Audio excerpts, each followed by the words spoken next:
Welcome back to Kamikaze Overdrive NFL predictions for week number 6. Looking back on week number 5, I went 4-10, another terrible picking week. A lot of games didn't go my way. I'll talk about them shortly. Moving on, as you can see, there's a winning percentage standings up there. I'll be comparing 3 different people's picking abilities. First is Sportsline.com, Pete Prisco from Prisco's Picks. In second place currently is myself, Kamikaze Overdrive NFL Predictions, and in third, Chris Schultz from Schultz vs. the World from TSN.ca. So I'll be comparing those picks. They'll be interchanging, see who does better, so you can follow along with them as well. Rip-off reporting, stick with ProLine again. Last week, there were of the 14 games, 10 of the spreads ProLine took and increased the spreads by a half point to as much as 1.5 points, which is a significant jump. For example, Indianapolis, 9.5 on ProLine, 8-point favorites online. And online at 8-point favorites at sportsinteraction.com, they pay $2.10, not the same as ProLine. So definitely a better deal to go online and bet on Indianapolis there. They did cover both spreads. The 10, they won by 10 and narrowly covered the 9.5, but easily covered the 8. And one other thing, online, with the money line, a win is a win. For ProLine, in order to win, you have to win the game by 4 points, which is, if you win by 1, 2, or 3, it's a tie, which, is a real letdown in a tight game. We're online. If you pick a team to win, they win the game, you win too. So money line is definitely another advantage betting online versus betting ProLine. And finally, sportsinteraction.com. My videos are affiliated. Click on the link in the description below. My number of people signing up through that link doubled after last week. I don't know if that's people deciding to fade me or what that is, but we'll see how that goes. But they're getting free money, and that's the important thing. They're getting their deposit bonus. They put $100 in, they get $200 in their account right off the bat, and they bet with it, and they hopefully did better than I did. Moving on to lessons learned, and with a 4-10 record, there were an absolute ton of lessons to be learned. First, I felt like I was watching a bad horror movie. You could just see things falling into place. Things were going great for the teams I picked, and then it just all went to hell in a handbasket. Game after game, bad stuff happened, and they got beat in the end. Buffalo, great start, couldn't finish. Cincinnati, great start, couldn't finish. Cleveland was beating Atlanta again, could not finish. Kansas City was holding neck and neck with Indianapolis. I was, of course, rooting for the Colts to win, but at the same time, I was hoping Kansas City would keep it close. A late touchdown when Indianapolis did my spread pick in. And finally, Green Bay injuries just overcame them, and they succumbed to Washington. The NFL season still is very young. 5 weeks in, I got lots of time to turn it around. If I have 25-34-1 record, I will improve upon that. I'm sure I will. Please have confidence in that. And hopefully it starts now in week 6. Injuries, they are a game changer. There is no doubt about it. Clayton, the big wide receiver in St. Louis, went down with an injury, done for the year. Took away Sam Bradford, one of his big options, and they got blown out as a result. Seneca Wallace in Cleveland. Cleveland was holding tight with Atlanta, was beating them. He goes down. He's been playing very, admirably, doing a good job. Jake Delhomme comes in. When I saw his name pop up on the computer screen, I flipped over to the Cleveland game. I just couldn't believe it. He's terrible. He throws interception after interception. So bad that he's probably going to lose his chance to start next week, as Colt McCoy is expected to be in for Cleveland. Green Bay had injuries coming in. More injuries throughout the game. They just faded. Aaron Rodgers hurt in overtime, lost to Washington. Just a terrible way to finish the game. New Orleans, one thing you can do is take advantage of injuries you know about. Running backs banged up. Their defense is struggling. The team's not all it needs to be based on some of the injuries they have. And I picked Arizona to take them out, and Arizona did that. So that's one thing you can do. In the Carolina-Chicago game, Jay Cutler versus Steve Smith. Both players out, who would have a bigger impact? I went with the wide receiver, expecting Carolina to run the ball more. The quarterback, Collins, for Chicago was brutal. I think he threw 4 interceptions, but Chicago still got the job done. Carolina couldn't capitalize. It just seemed like they'd pick a ball off, and then 4 or 5 plays later, they'd be punting. So, we're missing a field goal, which is just as bad. So I tried to take advantage of that one there. But always look for injuries when you're making your bets. It's a big thing a lot of people overlook. Bad teams can defy trends. Yes, they can. I'm a big trend better. I like to look at things, see what kind of trends are coming into games. As you've noticed, the trend ticker I've added to my sports overlay. But for instance, Buffalo's taking on Jacksonville. It was supposed to be a letdown game for the Jaguars after beating the Colts. It wasn't. They rallied and took out Buffalo. Carolina was playing a Bears team. Was playing back-to-back games on the road. Didn't seem to matter. The Bears plowed through them. Game wasn't even close for most of it, even though Chicago didn't look great. Carolina just looked worse. In San Francisco, 0-4. Are you kidding me? You can't get a win, 0-4? and they lost. They were a desperate team but couldn't pick it up. Again, bad teams defy trends. And finally, the Jacksonville Jaguars. I did almost have them. I was jumping up and down, pointing at the screen. 10-0 Buffalo right off the bat. What were they inside the first 5 minutes was 10-0. Wow, I thought I would, away the races with the Bills. Somebody had commented thinking, why was I taking the Bills? It looked like it was going to work out. Just wasn't to be. All right, let's move on to the picks, and hopefully you stay with me for these picks.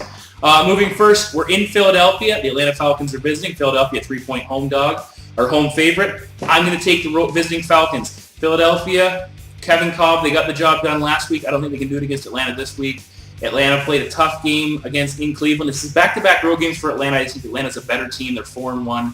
I think they'll come in. I think they'll take out Philadelphia, and it'll be a tight game nonetheless, so I'll take the 3 points and take the Falcons. Moving next to New England. New England is at home against Baltimore. First thing I thought about was the playoff game last year. Baltimore ran over them. I think, New England will be ready. They're coming off a bye. Yes, no Randy Moss. They've had a good chunk of time to prepare for not having Moss. 2 weeks in, a Belichick team has prepared for 2 weeks. They're going to be a tough team to play against. I think this will be a tough one for Baltimore. So I'm going to take New England to get some revenge in this matchup. Moving now to Pittsburgh. Pittsburgh at home against the Cleveland Browns. Usually I don't like the big points, and I don't like, especially in a divisional matchup. But you look at Pittsburgh, Ben Roethlisberger is back. There's a possibility Colt McCoy starting for Cleveland this week. So I think it's a tough spot to start on the road as a rookie quarterback in Pittsburgh, especially when they're getting their number one quarterback back. I just can't see Cleveland competing in this game, unfortunately. So I'm going to take Pittsburgh, the 13-point favorite. I think that 2 touchdowns is easily doable. Moving next, the Giants at home against the Lions. The Lions coming off their first win of the season against St. Louis, yet I'm going to be going against them as 10-point underdogs against the Giants. Reason being is after that first win, they kind of exhale. They say, we've got the first win out of the way. We're not desperate anymore. And maybe they go back to making some of their mistakes. The Giants are looking good. They went into Houston, destroyed them. They're going to have a lot of confidence coming to this game. 10 points is a lot, but I think they can get the job done here. So take the Giants as 10-point favorites. Moving next to Houston. Houston taking on Kansas City. First thing I look at here, Kansas City went in Indianapolis, played a tough, grueling game there. Had a chance to win the game, gave up a touchdown late, which spread the game out by 10, which is a little, it was not nearly as big as the game was not nearly as lopsided as a 10-point difference would tell you. But coming to Houston, I think Houston is in a must-win situation after the drubbing they took against the Giants last week. So I'm going to take Houston to win by 4.5 or more against a Kansas City team that could be a little bit tired. The next game is Green Bay at home against Miami. There are no odds posted yet. I've seen 6.5 on some other sites, so it could be in that neighborhood. I'm taking Miami regardless of the spread. Aaron Rodgers could be out with a concussion. He might not play. If he does play, how good is he going to be? And Miami's coming off a bye. They're healthy. Green Bay just lost in Washington. They're coming home. They are very banged up, very injured. I don't think they'll be able to they might win the game. I think it could be another field goal game. Miami using some running to keep it close. So I'm going to take Miami, whatever the spread is there. Moving next, Tampa Bay against New Orleans. Tampa Bay's home. This game has a lot of trends involved with it. You have the Tampa Bay Bucks, the divisional game at home, home dog, and New Orleans is on the road for their second consecutive game. They went into Arizona. I called the Arizona win. Arizona took them out. I think Tampa Bay has a chance to do the same thing. It's a big game for both teams. 4.5 points. I think it'll be at least a field goal game. Maybe Tampa Bay wins it outright. They're sitting comfortably. So I'm going to take the Buccaneers to keep it tight, use their running game against New Orleans' depleted defense. St. Louis at home against San Diego. This is probably my toughest pick of the whole bunch. St. Louis is a 9-point dog at home. San Diego's 0-3 on the road. So until they win a game on the road, I'm not going to pick them by 9 points. They might very well win this game, but I'm going to stick with St. Louis and hope San Diego struggles. This is San Diego's second consecutive game on the road, which makes it a little bit tougher.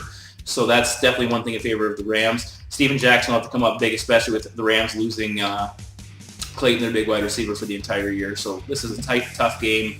Hopefully St. Louis keeps it tight. I still think San Diego's going to win it, but we'll see. The Bears at home against Seattle. Seattle's a terrible road team. Terrible road team. The Bears are supposed to get Jay Cutler back. That's going to be a big game changer with them. So I think they're going to run wild over Seattle. They're coming home after a big win over Carolina. The Seahawks are coming off a bye. I don't think it matters here. I think the Bears will get the job done by 7. Up next, the Jets head to Denver. This is another one of those games where I really thought about it. I wasn't 100% sure. I'm taking Denver at home as 3-point dogs. They're home dog. The Jets are coming off a short turnaround in the tough game they won over Minnesota on the Monday Nighter. Now they're on the road. Might be a little bit of a letdown because they played some divisional games. Then I keep saying letdown for the Jets if you've been watching my videos. They played divisional games. They had the big game against Brett Favre on Monday night. Now they're going to Denver. here's a game that's a trap game. Kyle Orton's played very well for Denver this year, so I'm going to take the 3 points. Hope Denver keeps it tight, maybe kicking a field goal at the end of the game to win it. You want them to inside of the points. San Francisco at home against Oakland. San Francisco 0-5, but they're a 6.5-point favorite against Oakland, who's got 2 wins. Interesting. This game is not a divisional matchup, but it's the Battle of the Bay. It's a rivalry. It's a well-known rivalry. I'm going to take the points. I think Oakland could very well win this game outright, but definitely it'll be tighter than 6.5 points. So I'm going to take the Oakland Raiders on the road as the road dog. We move next to the battle of 2 teams that were supposed to be good. You've got the Minnesota Vikings at home, 1.5-point favorites against Dallas. Brett Favre is hurt. That's definitely a problem. But I look at a couple things here. Now he's going to have another week of practice with Randy Moss. They're probably going to build some plays around the running game to deal with the fact that Favre's elbow is hurting. If he plays at all, I hope he does. And I look at this. They're at home. Dallas is on the road. Dallas made a ton of mistakes against Tennessee last week, and now they're going to Minnesota. I think of 2 desperate teams. So I'm going to take the home team. It's only 1.5-point favorite, so I'm going to take the Vikings to win this game against the Dallas Cowboys and keep their hopes alive. We move now to the my Indianapolis Colts go on the road to take on the Washington Redskins. Indianapolis on the road, 3.5-point favorites. The last couple games, Washington, I think, scored less than 20 in both of them, but picked up W's. Indianapolis only scored 19 last week, so I can't say too much, but I think the Colts will be able to put points on the board against the Redskins, and I don't think Washington will be able to keep up, especially if Manning gets going. Manning had an off week last week, but the defense played fairly well against Kansas City, so if the defense shows up again and Manning gets back in form, I think they will get the job done. The receivers are starting to, fall into line for Indianapolis, so I'm going to take the Colts as 3.5-point road favorites over Washington. And finally move to the Monday night. This is a big game because you have Indianapolis, Houston, Jacksonville, and Tennessee. All 4 teams in that division are 3-2. So somebody's going to be 3-3 guaranteed coming out of this one. We'll see how Houston and Indianapolis do. Jacksonville is at home as a 3-point dog against Tennessee. A couple things I'm looking at. Another one of those, 3 big 3. You've got Jacksonville as a home dog. It's a divisional matchup. Tennessee's playing back-to-back road games. Come on, Jacksonville. Now I'm going to take you. Please pick up the win here. So I think they'll keep it tight. Could be another one of those field goal games they're kicking at the end. Look for both running backs, Chris Johnson and Maurice Jones-Drew, to have huge games here. So we'll see how that goes. But definitely I'm going to take Jacksonville in this one. Moving to my conclusion, 4-way parlay. I'm 0-2. You can see above. I'm minus $100, but I'm looking to turn it around this week, and I think I have a good shot at it. I'm going to take Tampa Bay as 4.5-point dogs at home against New Orleans. I'm going to take Oakland as 6.5-point road dog against San Francisco. Another dog, Jacksonville at home against Tennessee. So trying to build on some of those trends. And finally, Pittsburgh at home, just too much for Cleveland. 13-point favorites. I think they get the job done. Your bet price is $12.48 times it by $50 and $623.76. The thing is, if you put $50 in your first deposit, if you sign up with me, you'll have $100. So you actually get over $1,200 on a $50 bet because you're getting $50 from Sports Interaction. So that's a good bet there. Please, as always, check out my UFC 120 video. I'm going to have my 121 up soon. I went 5-2 in my last pick, so definitely, I'm doing a little better there. SportsInteraction.com. Get your free money in, please. Very important. Just as you notice, I've also added a ticker below to give you a little more spread against the spread information. That's what ATS stands for. I like doing this. It's a lot of work to do that, but I enjoy doing it. It helps you guys to maybe see a couple more things. You can make your own picks if you don't like mine, and you can go that way. And I'm going to be starting a Facebook group, so if you're watching my videos, feel free to join up, because I do like to bet on baseball and hockey and all kinds of other sports. So that's something that's the best way if I'm betting on a couple hockey games, and I think, it's worthwhile to share with everybody else. I might throw it out there and just post it on the wall. Take so-and-so, so-and-so, and so-and-so tonight, throw down $50, see if you can come up with it. And as always, relax, sit back and watch the games. Hopefully the crazy weeks are behind us, the bad records are behind us, and I'll see you back here in week number 7.